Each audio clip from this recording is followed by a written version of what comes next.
Indian contract act 1872 के अगले topic के बारे में आज हम पढ़ेंगे, जो कि है illegal agreement. Any agreement prohibited by law is an illegal agreement. तो काफ़ी आसान डेफिनेशन हमारे सामने है कि एनी अग्रीमेंट, जो भी अग्रीमेंट है जो कि लॉ के सामने गलत है या फिर अलाउड नहीं है, वो एक इलीगल अग्रीमेंट माना जाएगा। इसका एग्जाम्पल मैंने यहाँ पे एक बनाया हुआ है, agreement to commit crime.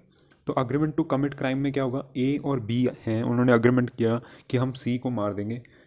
agreement to kill C, an agreement between A and B to kill or murder C will be an illegal agreement।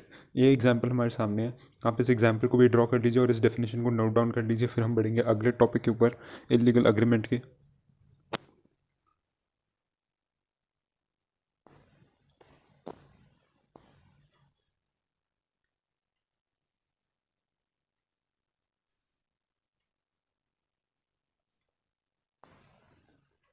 चलिए अब आगे बढ़ते हैं।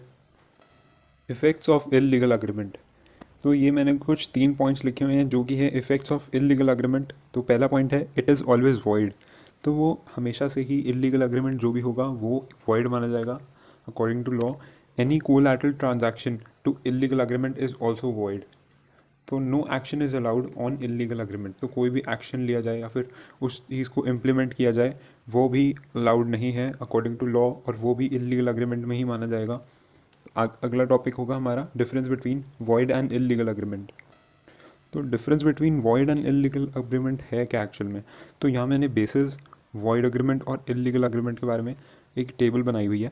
तो बेसिस में 3 पॉइंट हमारे को सबसे ज़्यादा ध्यान रखने वाली चीज़ें हैं, जो कि है meaning, one in another and punishment.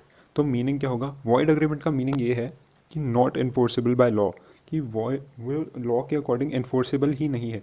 और इलीगल अग्रीमेंट में क्या होगा, फोरबिडन बाय एनी लॉ। ठीक है, और इसका मीनिंग आपको काफ़ी आसानी से समझ में आ जाएगा।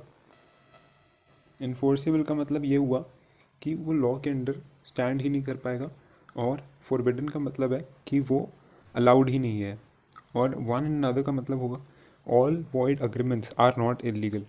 तो ये बात हमें देखने वाली है। कुछ एग्जांपल्स के बारे में भी बात करते हैं कि कौन से एग्रीमेंट्स ऐसे हैं जो कि वॉइड है बट इलीगल नहीं है। और इलीगल अग्रीमेंट में इस पॉइंट में लिखा हुआ है all illegal agreements are void. तो ये बात देखने वाली है दोनों के मतलब, और एग्जाम्पल मैं आपको अभी बताता हूँ। पनिशमेंट क्या होगी, वॉइड अग्रीमेंट में कोई भी पनिशमेंट नहीं है, और parties are criminally liable in illegal agreements. तो मैं बताता हूँ। तो वॉइड अग्रीमेंट्स में जैसे कि माइनर एज ए पार्टनर, या फिर किसी माइनर के साथ आपने कॉन्ट्रैक्ट किया वो, या फिर अग्रीमेंट किया माइनर के साथ, वो अग्रीमेंट इलीगल नहीं होगा बट वॉइड होगा। और all illegal agreements are void. हाँ, जैसे मैंने अभी एग्जांपल आपको बताया कि ए ने बी के साथ एक अग्रीमेंट किया टू किल सी, तो वो होगा इलीगल अग्रीमेंट, उसकी पनिशमेंट भी होगी, और वो क्रिमिनल लाइबिलिटी उनके ऊपर आ जाएगी, आईपीसी के अंडर वो पनिशेबल भी होंगे। बट वॉइड अग्रीमेंट के अंदर वो पनिशेबल नहीं होंगे, बट जो पार्टीज एट बेनिफिट है, जैसे माइनर का मैंने एग्जांपल बताया, तो माइनर के केस में भी मैंने एक वीडियो बनाई थी, उसमें मैंने बताया था कि minor will get all the benefits, but उसको उस चीज़ का रिटर्न में कुछ भी नहीं देना पड़ेगा जो मेजर पर्सन होगा उसके। तो ये बात ध्यान रखने वाली है, आप इस बात को प्लीज़ नोट डाउन करिए।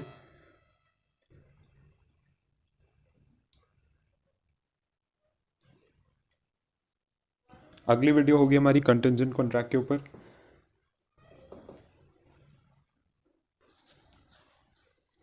ये सारी वीडियोस आपको एक प्लेलिस्ट में भी मिल जाएंगी मेरे चैनल के ऊपर। आप उस चैनल पे जाके मेरे उसमें जाके अब सारी भी वीडियोस जो होंगी वो प्लेलिस्ट में आप जाके सिलेक्ट करके देख सकते हैं। कोई भी आपको डाउट हो तो प्लीज़ कमेंट डाउन करके मेरे को बता दीजिए, मेरे को पता लग जाएगा, मैं रिप्लाई उसका जल्द से जल्द करने की कोशिश करूँगा। चलिए,